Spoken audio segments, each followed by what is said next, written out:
Boink hides on the high ground, completely safe from the wolves. All right, everyone, let's take a look at the highest MMR pub imaginable.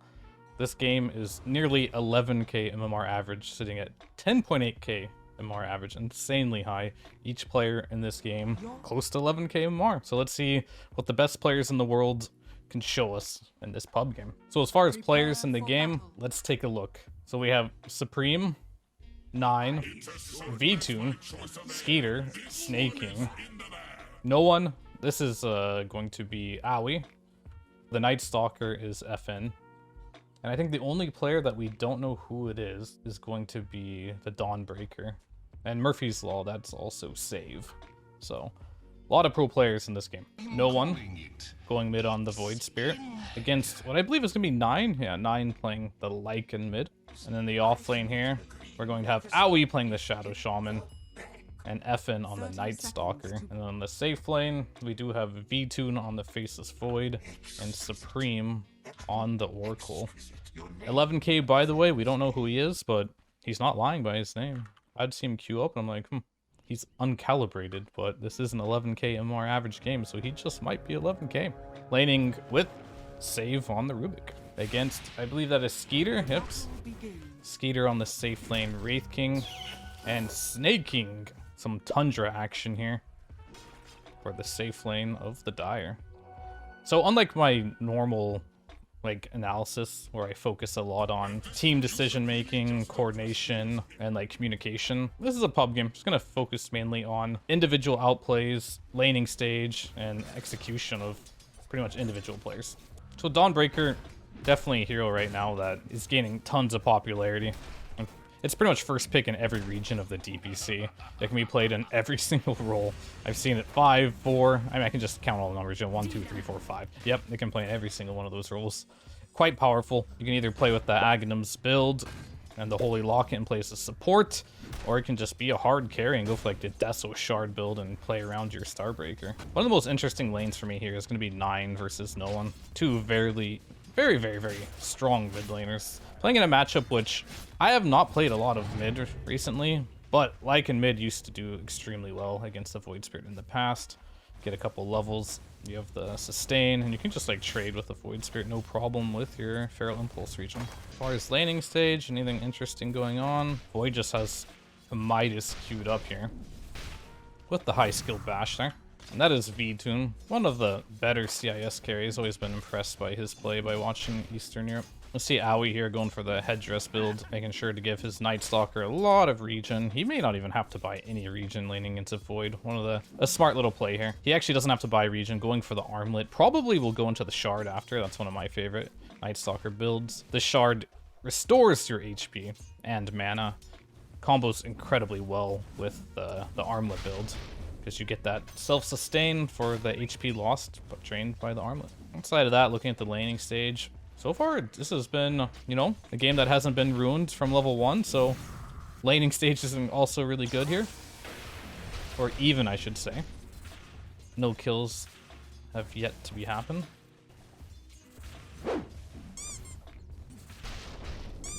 Oh my gosh, he's tilted for sure. I'd be tilted. We got some stacking action going on here from Snaking, my boy. Man, let's look at all the players in this game that I've actually played on the team with. Skeeter? No, I haven't. Yeah, let's just... I played with Snaking, I've played with Owie, NA player here. Played with 9, the honorary NA boys.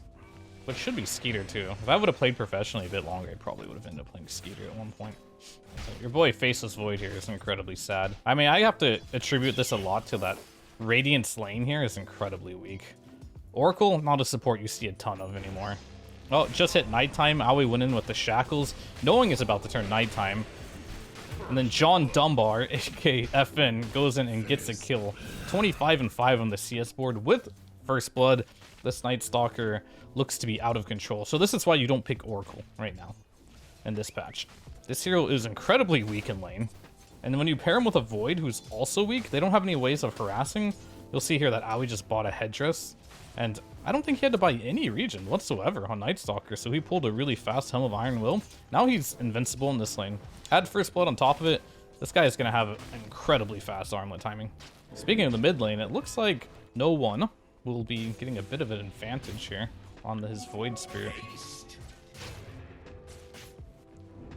They will jump in here. We're going to go on save. And snaking with the clutch CS. By CS, I mean KS. And then now it looks like no one's in a little bit of trouble with the rotation of the level 4 Faceless Void, realizing his lane is completely griefed. He no longer wants to be there. Luckily, he does have the Midas queued up. Bad laning stage, no problem. Look at this item build. He is prepared to have a bad game. He knew from the beginning that he was laning with an Oracle, that his game was going to be non-existent.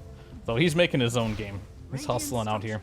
Meanwhile, Catapult bottom, I think Dire have realized that this lane is no longer a lane that they want to be chilling in whatsoever. 9 is making rotation on the top lane. He does not have his shapeshift available, but he's going to walk up here anyhow. This guy is 11k, by the way, just in case you didn't know.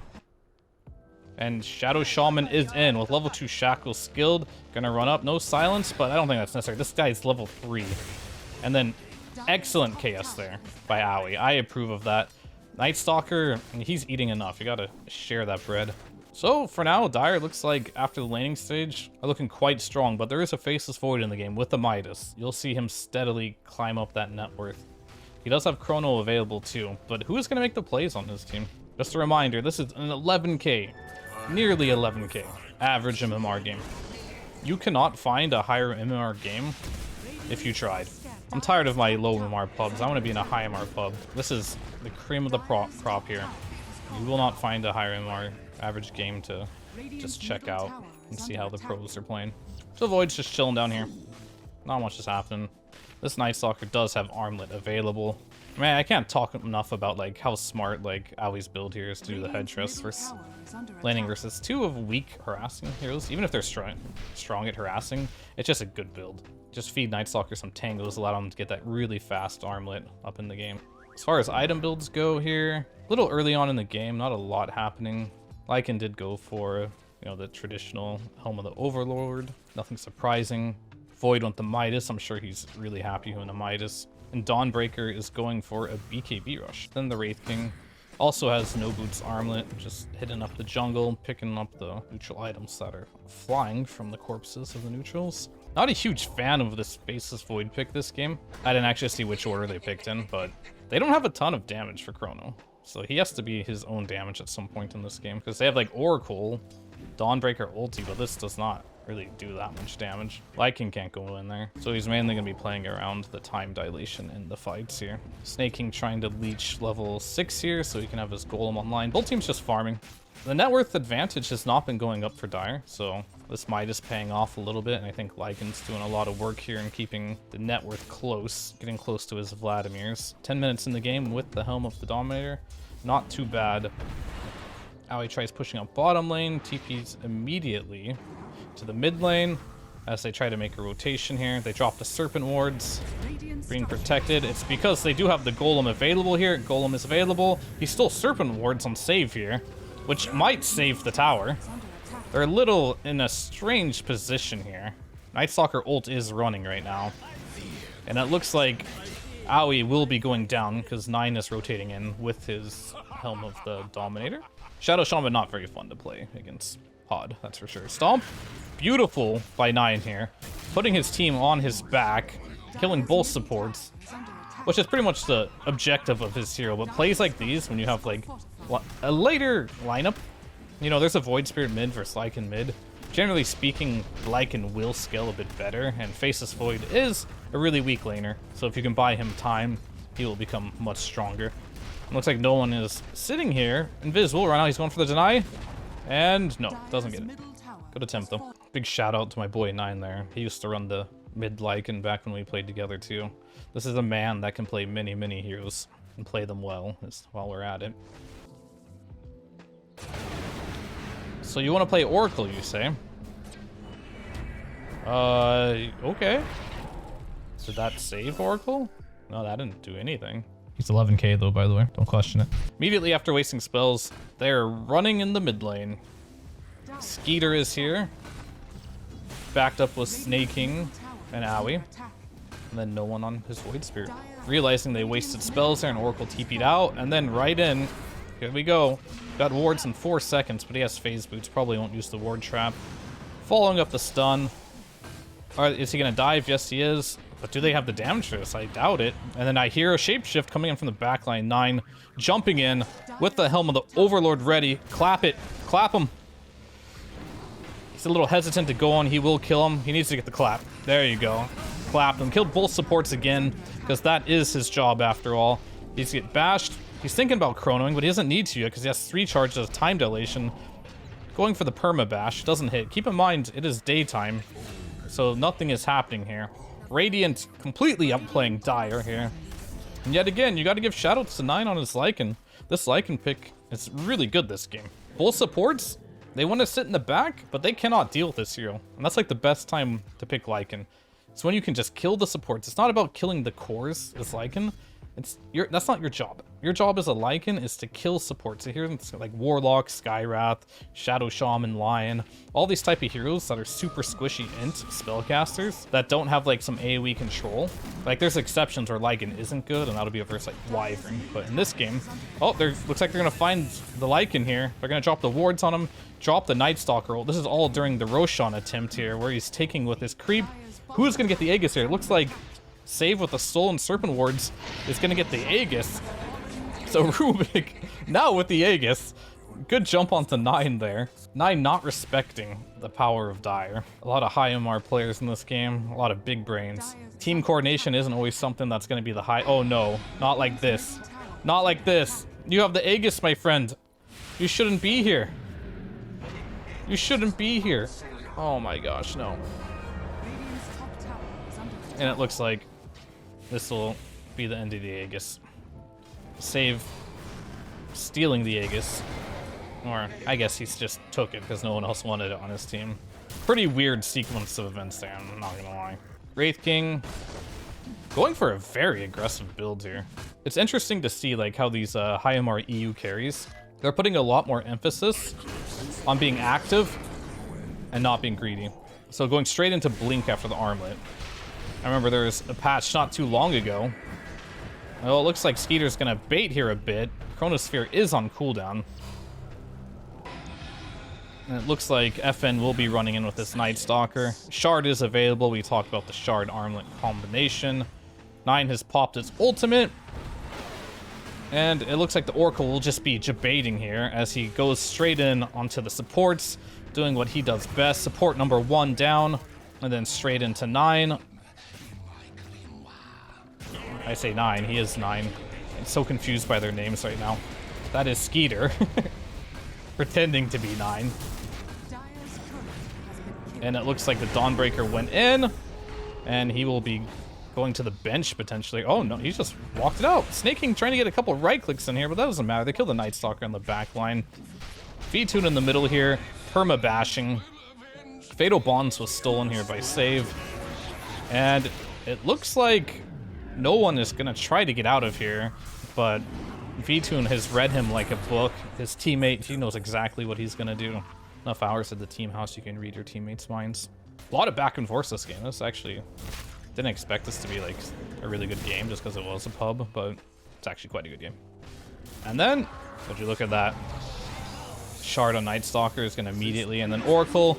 Right now, all he's doing right now is contemplating why did he pick Oracle as he goes straight to the graveyard. Another interaction about this game that you don't really have another item you can get on Lycan. I mean, technically you can, but Night Stalker's Shard can quite literally kill the Helm of the Overlord.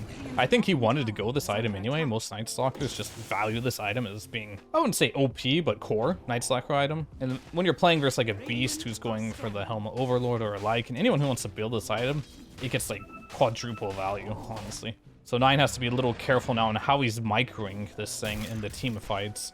Even that might not matter because it's just so easy for Innis to swoop in and eat it. A little underwhelmed by the 11k Dawnbreaker right now. Haven't really seen the impact yet. Looks like we got a smoke going on here. Supreme going in with Save. And we do have Chronosphere available. He does have 3 stacks of the time dilation. He's going to rely on the bashes. And he gets them.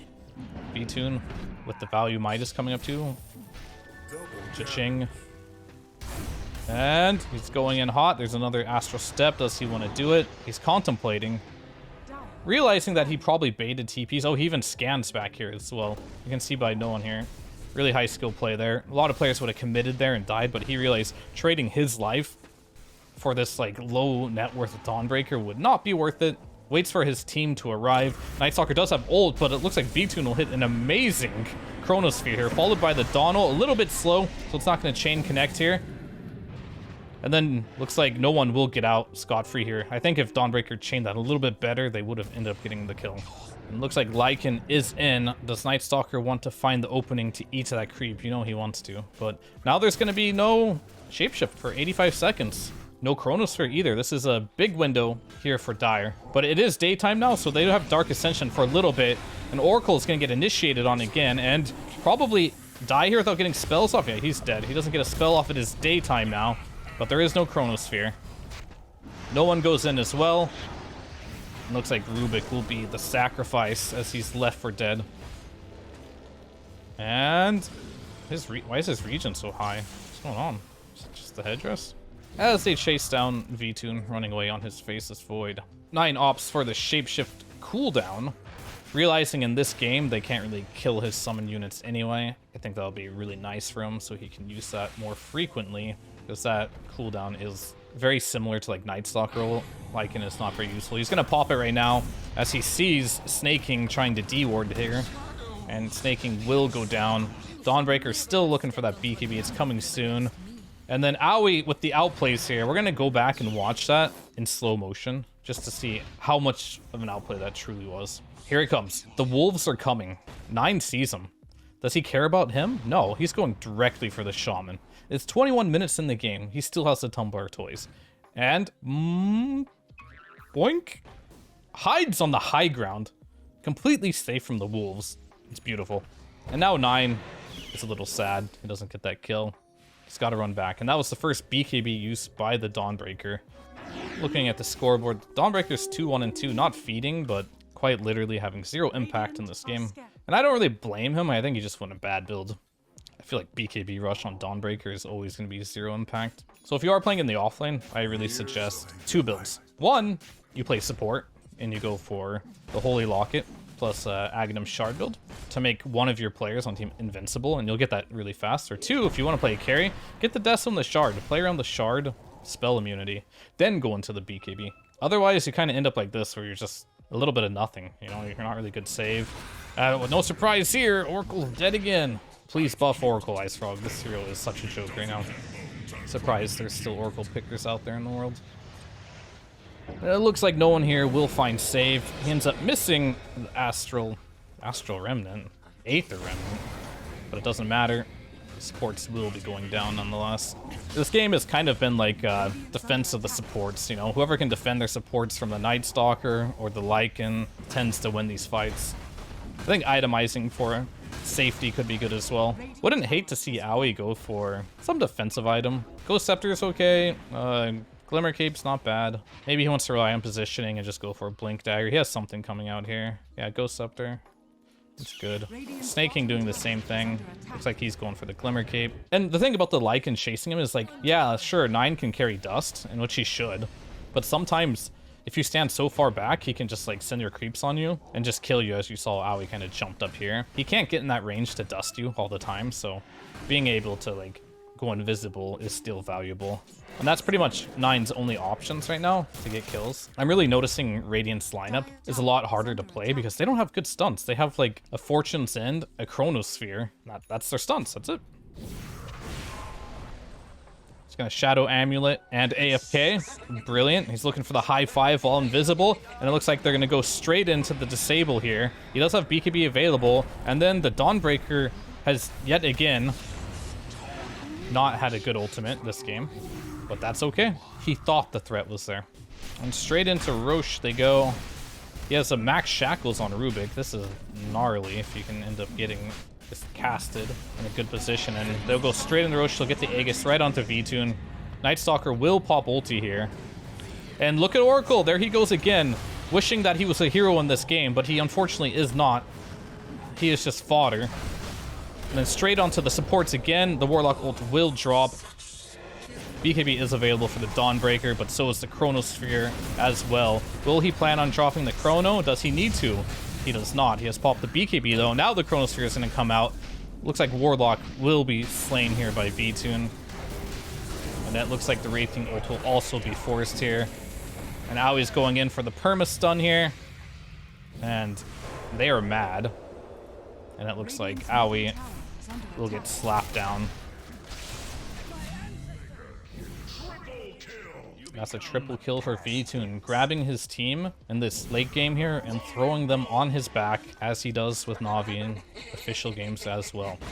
9 has AC available. Starting to see a little bit of the weakness of the Lycan mid in this game. Really carried his team in the early game, but like he's having a hard time finding kills in this mid-late game. Luckily, V-Tune is here to pick up the slack in the late game. So maybe they do have like a good synergy here too. So I'd like to see Lycan getting Aghanims. That would be super cool this game, to make your Faceless Void crit, some more lifesteal and move speed. But 9 deciding he doesn't really care about playing for his Faceless Void, decides to go for, looks like an Orchid into Bloodthorn. It is nighttime, going for the Nullifier. Very good item on Night Stalker. Pretty much if you think about how Night Stalker works, 4 staffs kind of counter the hero. Ghost Scepters also counter the hero. You know, invisibility counters the hero, like Glimmer Capes.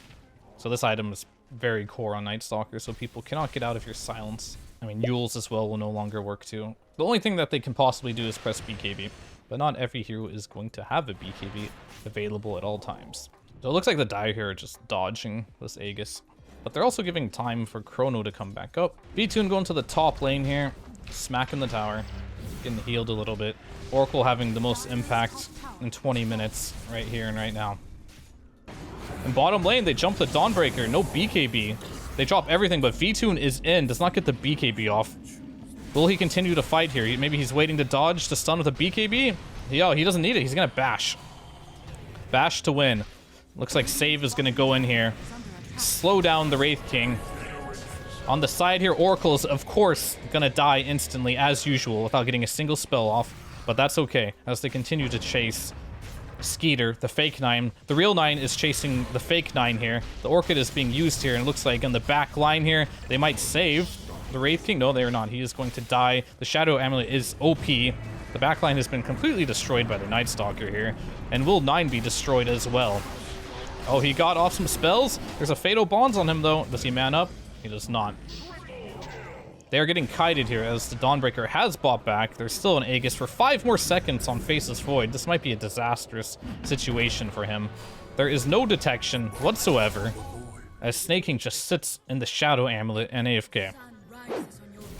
And then, oh, that was very close by Dawnbreaker.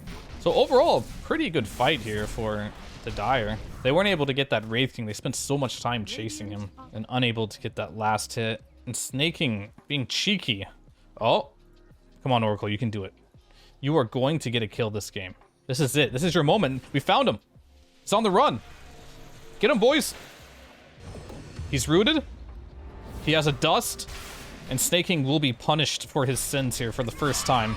And then Supreme. My man.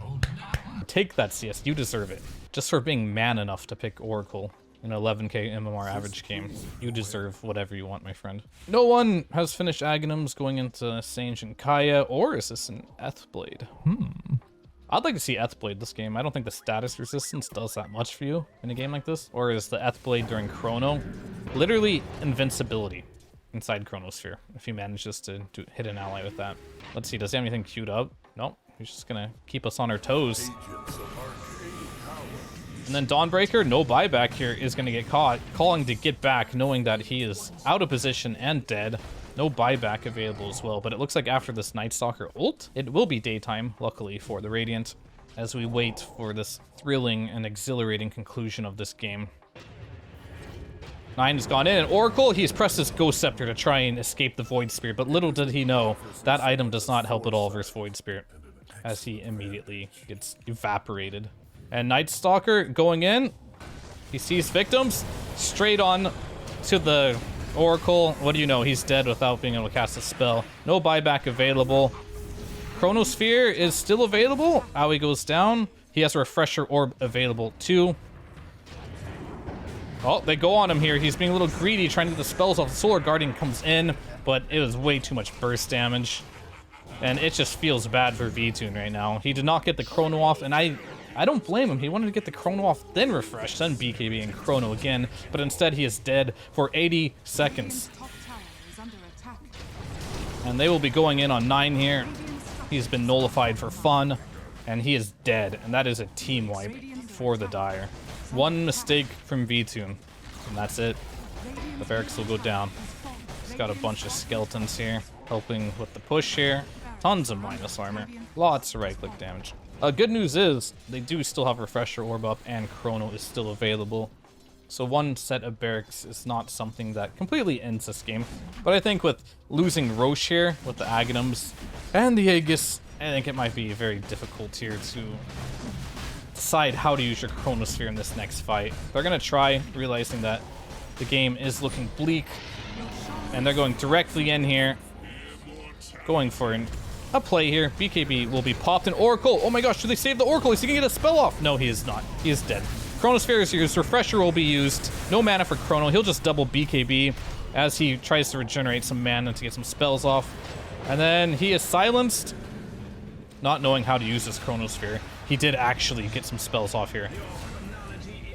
Alright, so Dawnbreaker has died again. And Faceless Void no longer has the mana to use Chronosphere. Probably telling his team to get back. Oh, and then... Oh! There's an Blade. He's waiting. Throw it up now. Chrono has been used. Does he have the bashes? Does he have the dam? When she does, he will get the kill. Will buybacks be used? Yes.